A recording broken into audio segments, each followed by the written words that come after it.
Ilagak ninyo ang lahat ng inyong alalahanin at hayaang ako ang kumilos. Mapalad kayong nalulumbay sapagkat ang Espiritu ko ang siyang aaliw sa inyo.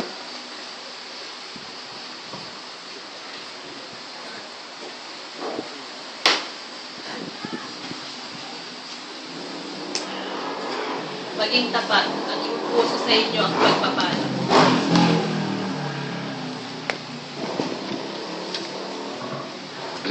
Good morning mga kapatid. At tulad ng mensahe ng mga prophet, maging matapat at ang gagawa sa atin ay ang Diyos. So ang hinahanap ng Diyos sa atin, yung katapatan ng paglilingkod. Kasi yung pagkakatawag sa atin, yung pagkakahirang nandun na eh. So doon na tayo pumapasok sa katapatan, nasa final stage. Kumbaga sa computer ito eh, monster yung kalaban natin, pa-ending na. Hindi ka tulad ng Flappy Bird, tila, hindi ka makaano. Pang-4 stage lang ako, hindi ako makapur eh. Ang gago ko doon sa Flappy Birds. Ang message sa atin ng Panginoon, ganito eh. Have the fear of God, fear of being left behind. Kailangan may takot ka na baka ako maiwan ah. Kailangan matakot ka, baka ako maiwan. Alam niyo si Pablo, meron ganitong takot eh. Sabi niya, baka kapapangaral ko, ako yung takwil ah. Delikado. Kasi hindi tayo nakakasigurado pa rin eh. Ang kasiguraduhan natin, pag nahatulan na, eh nahatulan ka ba? Hindi pa tayo nahatulan, nasa stage pa tayo ng pagsubok ng pananampalataya. So tayo lahat ay ligtas lang sa pamamagitan ng pag-asa. We are saved by hope. At yung pag-asa na yon, tinatanaw natin yun sa malayo. Kaya kinakailangan magkaroon tayo ng fear of God. Ito ang pinaka-importante. Takot sa Diyos. Sabi ng Deuteronomy 10:12,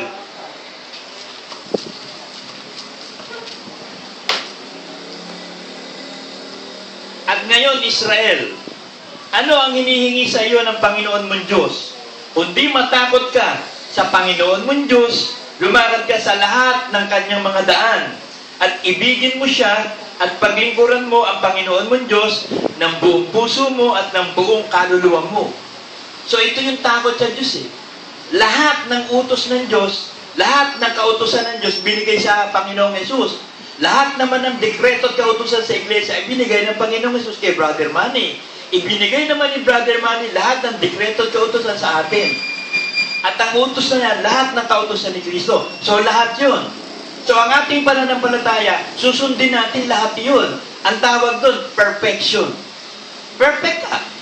Kapag nasa puso mo na, dinesisyonan mo na, susundin ko lahat ng kautusan ng Panginoong Yesus, no matter what happened, in the eyes of God, perfect ka na. So, ganito ang kailangan standing natin araw-araw. Susunod tayo sa lahat ng kautusan ng Panginoong Yesus, anytime, anywhere, anyhow. Kahit ano nangyayari sa buhay natin, nandun yung decision making na ako'y susunod sa kalooban ng Diyos, no matter what happened. Ligtas ka araw-araw kapag ganito. So, yung pag-asang tinatanong mo, nagkakaroon ng katiyakan. Bakit? Dinidesisyonan mo eh. Ang pagiging matapat. At ang Diyos ang gagawa eh. Naghahanap lang ang Diyos ng matapat na lingkod niya at siya ang gagawa. He is the author and the finisher of our faith. Siya yung nag-akda, siya rin ang magtatapos ng ating pananampalataya. Maging matapat lang tayo mga kapatid. Kaya nga, assess yourself. Ang unang-unang ibinigay sa atin, tipa ng ikaputhando. Tignan mo sa sarili mo, hindi ka na ba magnanakaw? Sigurado ka na ba talaga na hindi ka na magnanakaw? Lahat ng tinatanggap mo, ibinibigay mo sa Panginoon. Sa high priest. Yun ang sinabi ni Jacob eh. Nung matulog siya sa lugar ng Bethel, meron siya kinuhang bato. Natulog siya, yun ang una niya eh. Then nagihinip siya. Meron ladder papunta doon sa langit. Kaya sabi niya, this should be a memorial. Kumuha siya ng bato. Iniligay niya doon, binusan niya ng langis. Sabi niya, isinusumpa ko sa Panginoon. Lahat ng tatanggapin ko sa iyo, walang pagsanang ibibigay ko ang 10 bahagi. At tinawag yun ng Diyos na Bethel, the house of God. Kaya yung word na Bethel, it is the house of God. Ano ang house of God ngayon? Tayo, ang iglesia. So, in-anoint ng langis, anointed tayo ng langis ng Espiritu Santo. Kaya meron na tayong tipan ni Abraham, ni Isaac, ni Jacob, at ng buong Israel, at ng buong iglesia. So tayo ang magiging ligaya ni Kristo Jesus Community Covenant Gospel Church. So, hindi na community. Kasi wala na yung community. Inalis na yun eh. Ministry na lang, ministeryo o paglilingkod. Kaya tayo na nalalabi sa Palatio Church, tayo na lang ang nababaong matibay sa pananampalataya, huwag nyo sayangin itong pagkakataon. Kasi, ang kasiguraduhan ng kaligtasan sa pananatili sa Diyos eh. Sabi ng Joshua 24:14,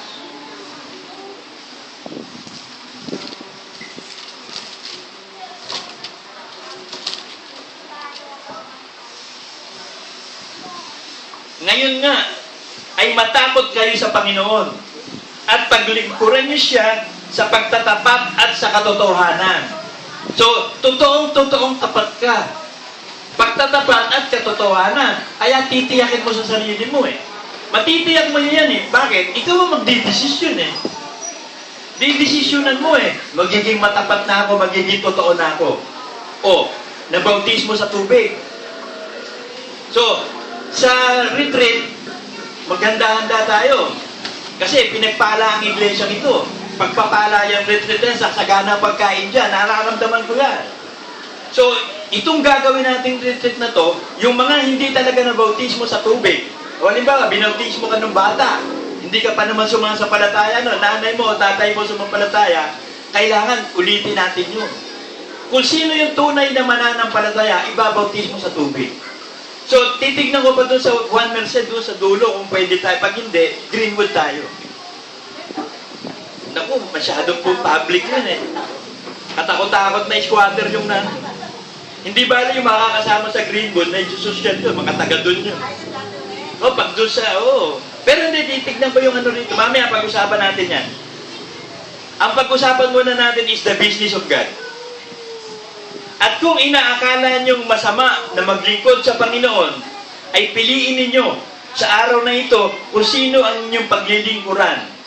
Kung ang mga Diyos ng inyong mga magulang na pinaglingkuran sa dakoro ng ilog, o ang Diyos ng mga Amoreyo na ang lupain nila ay yung tinatahanan, ngunit sa ganang akin at ang aking sangbahayan ay maglilingkod kami sa Panginoon. Me and my household, we will serve the Lord. Kaya yun nasabi ko sa mga anak ko eh. Habang nabubuhay ako, yung Diyos ko, Diyos ninyo. Yung magiging asawa ninyo, kung ayaw ng Diyos natin, huwag mong gawing asawa yan. Tanungin mo siya. Yung bang Diyos ko, magiging Diyos mo? O pag pumayag, pwede mo maging asawa yan. Pag hindi siya pwede. At paano makikipamatok ang mga mananampalataya sa hindi mananampalataya? Anong pakikisama ng liwanag sa dilim? Liwanag sa liwanag, dilim sa dilim. So, kinakailangan titiyakin mo eh. Nasa decision making yun eh. Kaya sabi ko sa kanila, at yung lahat ng magiging apo ko, maglilingkod kami sa Panginoon. Ikaw at ang yung buong binhi. So, from generation to generation. Sila yung first generation to, yung magiging mga anak nila, ang second generation. Hanggang sa sunod-sunod na generation na. Yun ay ipinangako ng Diyos yun. Magiging maawain siya at mapagmahal sa kanyang mga lingkod from generation to generation. Sa lahat ng iyong mga binhi. Kaya napakahalaga na ikaw, ang asawa mo, ang buong sambahayan mo, sumasampalataya. Pero hindi ito sapilitan eh. Ito'y kusang loob. Kaya sabi ko nga sa kanila, magpapabautismo lang kayo sa tubig. Kasi nung mabautismo mga anak ko, bata eh. Sabi ko, kayo, kailangan, payag na kayong sumampalataya talaga. Gaganapin nyo lahat ng dekreto ng apostol. Lahat ng utos ni Kristo, pag handa na kayo, sumasampalataya ka na, ibabautismo ka sa tubig. So, ready yourself. Sabi ng Ecclesiastes 12:13.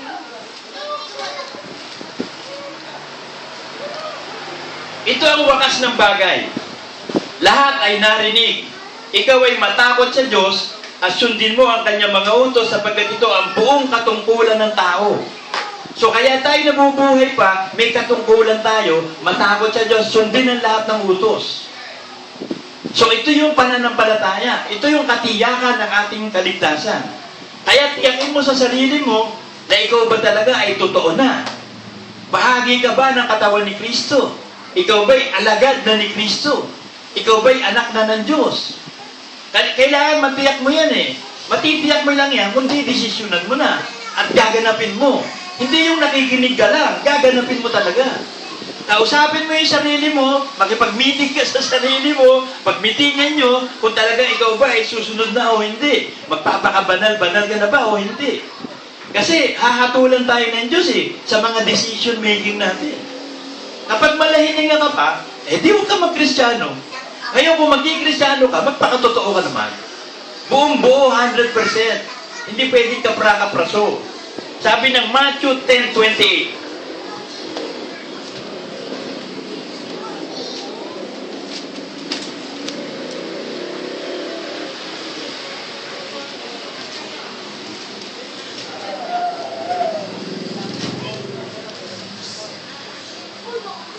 huwag kayong matakot sa mga nagsisipatay ng katawan. Datapwat hindi nakakapatay sa kaluluwa.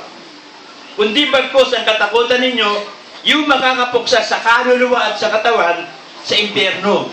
Kaluluwa at katawan kasi sila magkakaroon din ng katawan Kung paano glorified body tayo, sa kanila corrupted body. Laman na pwedeng uudin. Merong eternal na uod, eternal na apoy, eternal damnation. So matakot tayo doon sa eternal damnation. Hindi nagbibiro ang Diyos doon. Yung sinabi niya na yung gagawin niya yun.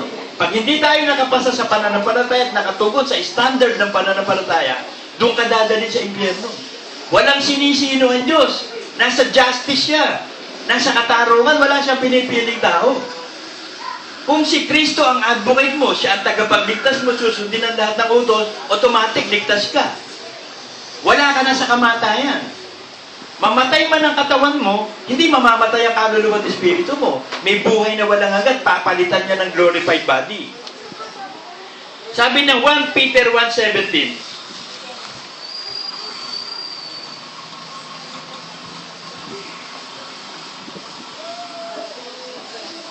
at kung inyong tinatawagan na Ama, siyang walang itinatanging tao, na humahatol ayon sa gawa ng bawat isa.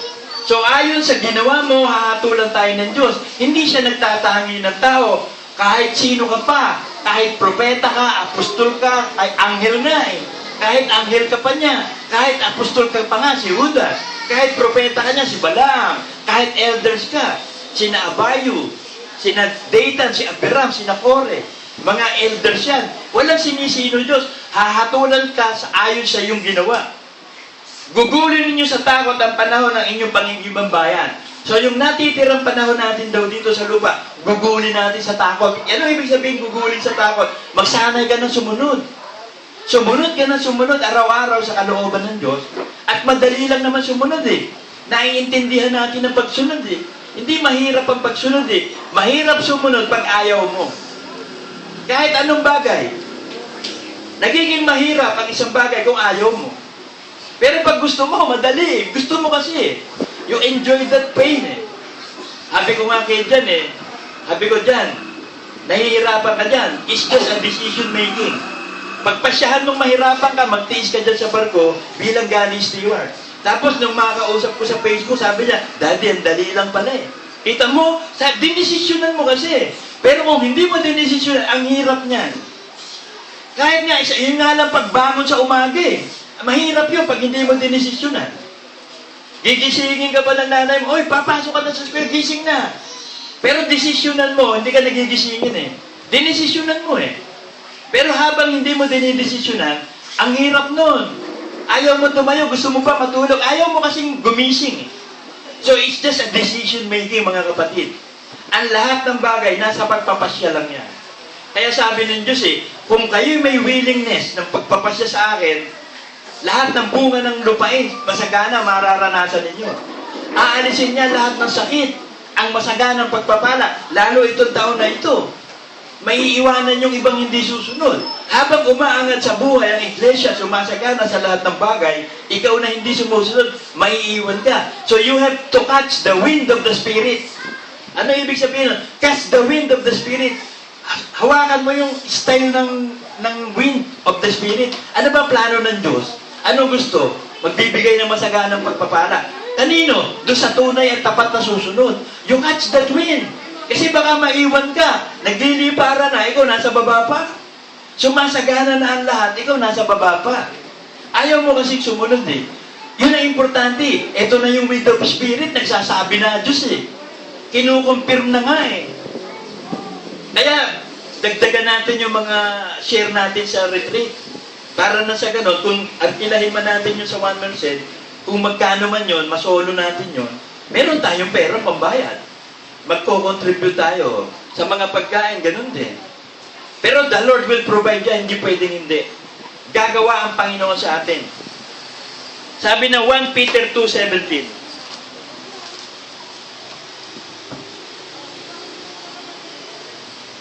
igalang ninyo ang lahat ng mga tao, ibigin ninyo ang pagkakapatiran, at matakot kayo sa Diyos, at igalang ninyo ang hari. It is a command. Matakot kayo sa Diyos. Bakit ikinukumand na matakot? May kapangyarihan nga siya. Pwede kang itapon sa impyerno. Hindi ko mo anak eh. Maraming anak ng Diyos na hindi makakapasok sa langit. Sabi niya, ang anak ng kaharian hindi makakapasok sa langit. Marami tatawag sa akin, Panginoon, Panginoon. Hindi ko sila didingin, tampalasan eh.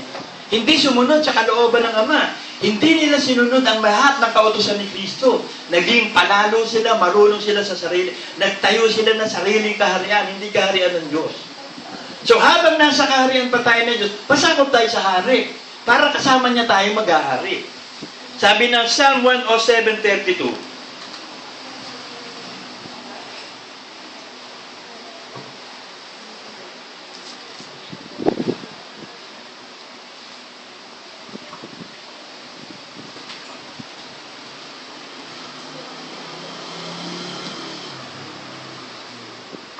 ibunyi naman nila siya sa kapulungan ng bayan at purihin siya sa upuan ng mga matanda.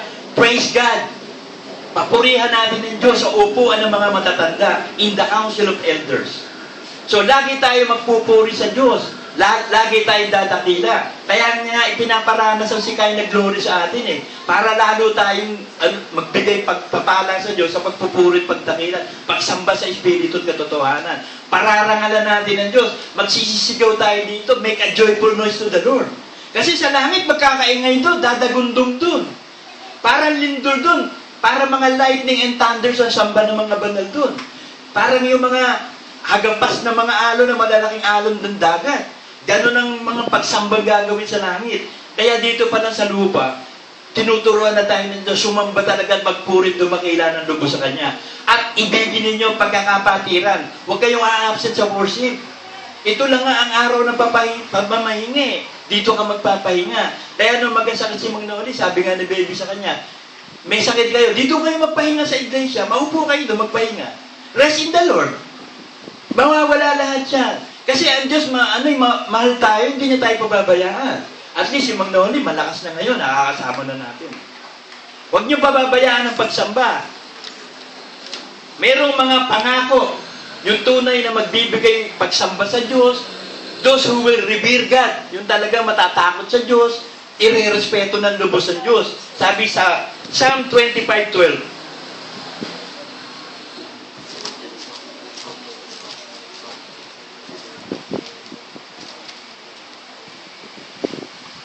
anong tao siya na natatakot sa Panginoon? Siya ang tuturuan niya ng daan na kanyang pipiliin. Yung daw natatakot sa Diyos, tuturuan ng Diyos kung ano pipiliin mong daan. Kasi ang mga tao, pinipili nila yung sariling daan nila, tingin nila mabuti. No pala, ang dulo ng kapahamakan, kamatayan pala. Hindi katulad natin, kapag natakot tayo sa Diyos, it is the beginning of knowledge. Pasimula ng karunungan at kaalaman, tuturuan ka ng Diyos sa daang pipiliin mo. Kaya lahat ng gagawin mo, eksakto. Wala. Perfect. Ganon ang Diyos eh. I-acknowledge mo. Kahit maliit na bagay, para sigurado yung resulta. Kasi natatakot ka sa Diyos eh. I-acknowledge mo, susunod ka sa Word of God. Acknowledge everything to the Lord, and He will direct thy path. Siya mag-aayos. Kung may mali yung plano mo, siya magtutuwid doon, ituturo sa iyo ang daan kung paano. Hindi tayo pababayaan ng Diyos. Very exact ang Diyos natin, up to the last second. Tinan niyo si Abraham. Kung titignan yung istorya ni Isaac, itinali na niya eh. Naglagay na ng altar, ng apoy, susunugin. Iaalay na niya si Isaac eh. Sasaksakin na niya eh. Nung time na sasaksakin niya, last 1 second, sabi ng Diyos, hold. Pinituan eh, stop. meron ditong tupa. Nakita niya, nakasingit yung tupa doon sa, sa bato. Yan ang i-offering mo, hindi si Isaac. Very exact. Kung iisipin nyo, pwede nang mamatay di ba? Sasaksakin na lang ni Abraham ba't sabi ng angel, nagpadala ng angel of the Lord, pumito, stop! O titigil si Abraham. Huwag mo saktan ng anak mo. Merong ibibigay sa iyo. Kaya nung paakyat pa lang sila sa bundok, sabi ni Isaac, Ama, bakit ang dala lang natin kahoy at saka apoy? Asan ba ihahandog? Ang sagot ni Abraham, the Lord will provide. Sabi niya doon sa mga tauhan niya, iniwan doon sa donkey, aakyat muna kami ng anak ko, sasamba kami mag-aalay. Hintahin niyo kami dyan. Nandun ang faith ni Abraham Alam niya, mamamatay si Isaac, pero sabi niya sa mga tauhan niya, hintayin niyo kami, babalik kami. Tapos sabi niya kay Isaac, the Lord will provide. Kasi pag sumusunod ka talaga sa Diyos, the Lord will provide. Huwag kayong matatakot. Ito niyo yung yung balo. Di ba nagkaroon ng pamin? Taggutom, 3 taon? Huling luto na ng sibada, tsaka ng langis. Dumating si Elijah. Sabi pa ni Elijah, pagluto niyo nga ako, unahin niyo ko. Habi, huling luto na namin ito Konting langis na lang, tsaka sibada. Mamamatay na kami bukas. Hindi kayo mauubusan ng langis at ng pagkain. Unahin niyo muna ako. Seek ye first the kingdom of God and His and all these things shall be abounding para sa atin. Unahin mo muna ang kalooban ng Diyos, unahin mo muna ang sinugo ng Diyos, ibigay mo muna sa Diyos ang karapat-dapat, and God will provide. Siya may-ari ng langit at lupa Siya nga ang lahat ng gumawa ng lahat ng kinakain natin ngayon, lahat ng byproduct ng hayop, halaman, lahat. Byproducts ng lahat yan. Binigay ng Diyos lahat yan. Ipinurubay sa atin. So, hindi tayo pababayaan ng Diyos. Yung lubos na pagtitiwala at pananampalataya yan, ay hinahanap ng Diyos sa atin, He will provide. Ito yung pangako Sabi niya sa Psalm 31:19.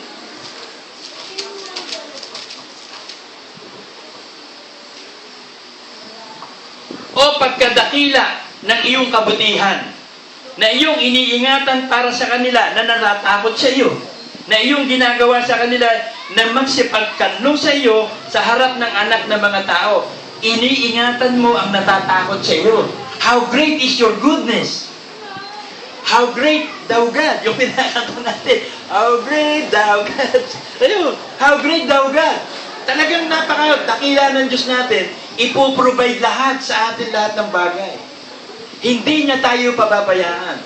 Basta't matatakot ka lang, sundin ang lahat ng utos. Sabi ng Psalm 103:13,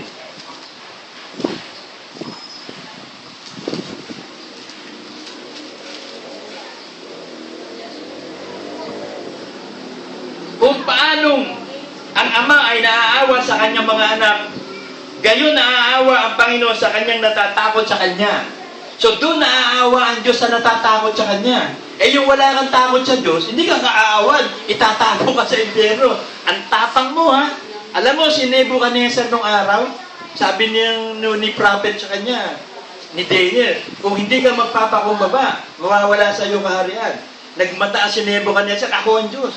Pero dumaan na doon yung panahon na sina Shadrach, si Meshach, si Abednego, nakita na niya kapangyarihan ng Diyos, pati yung kapangyarihan kay Daniel, hindi kinain ng mga leon.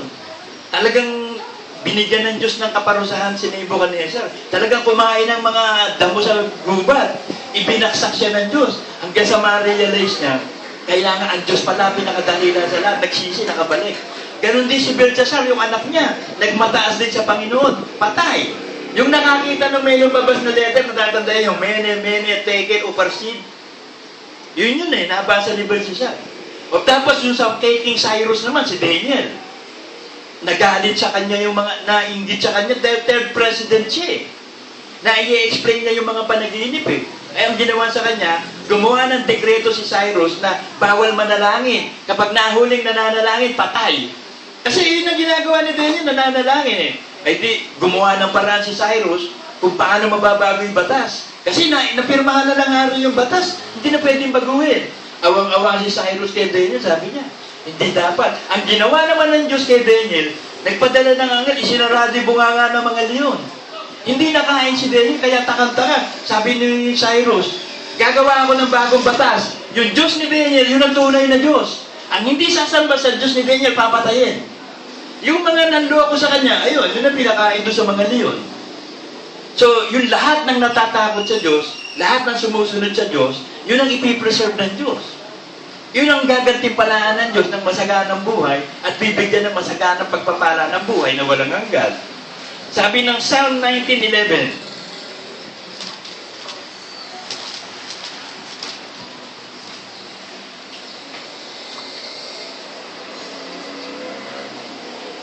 Kanya rin namang pinag-aalab ang kanyang pag-iinit laban sa akin at ibinibilang niya ako sa kanya na gaya ng isa sa kanyang mga kaaway.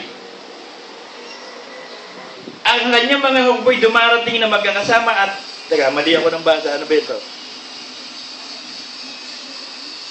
Psalm 147:11 pala.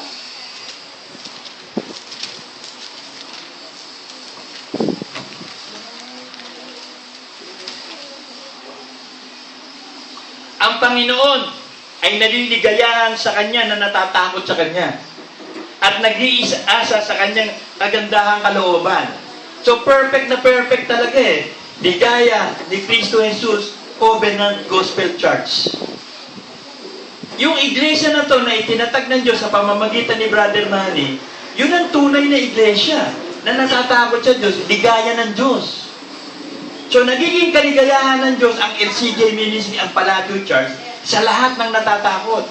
So, ang ibig sabihin, yung lahat ng member ng iglesyang ito, ng Palatio Church, na talagang nagdesisyon, na matatakot na siya sa Diyos, gagawin na niya katungkulan, lahat ng bagay, susundin na niya, lahat ng kalooban ng Diyos, naliligayahan ng Diyos. So, ito'y isang Covenant Gospel Church.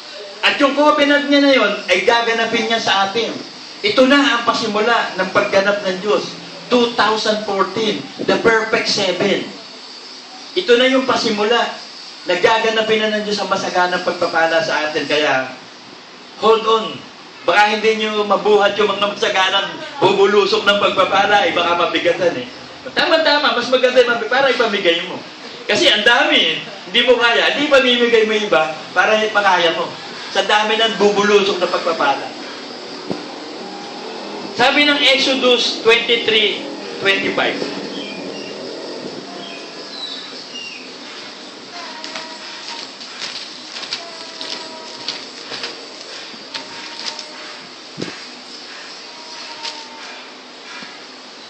At inyong paglilingkuran ang Panginoon ninyong Diyos at kanyang babasbasan ang inyong tinapay at ang inyong tubig at ating aalisin ang sakit sa gitna ninyo. Ito yung good news eh. Kasi ang dami natin sakit eh. Pag tungtong mo ng age 40, life of sickness begins. Life begins at 40. Lahat ng sickness nandiyan na. Meron kang diabetes, arthritis. Yan ang pangkaraniwan ni arthritis, diabetes, high blood. Ano pa? Yan ang mga pangkaraniwan sakit eh. Lower back pain, upper back pain, headaches, migraine. Yan ang pangkaraniwan eh. Aalisin, sabi ng Diyos eh. Babasbasan ng tubig at saka tinapay. Ibig sabihin, mga pagkain, mga inumin, kailangan ng katawan, hindi tayo mawawala, sagana tayo. At yung mga sakit sa ating katawan, aalisin ng Diyos yun. Sa mga natatakot sa Kanya, ito sa hindi natatakot, delikado. Ito sabi, Romans 1:18.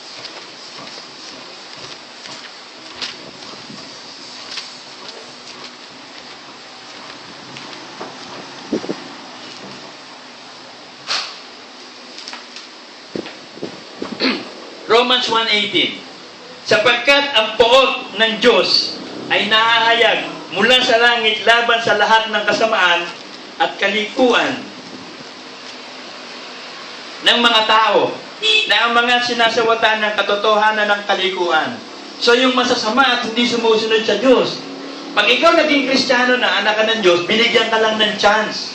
Binigyan ka ng karapatang maging anak ng Diyos. Sabi sa John 1:12, those who believe in His name ay binigyan ng kapangyarihan maging anak ng Diyos. So, ikarir mo na. Binigyan ka na ng chance eh. Kandidato ka para sa kaligtasan.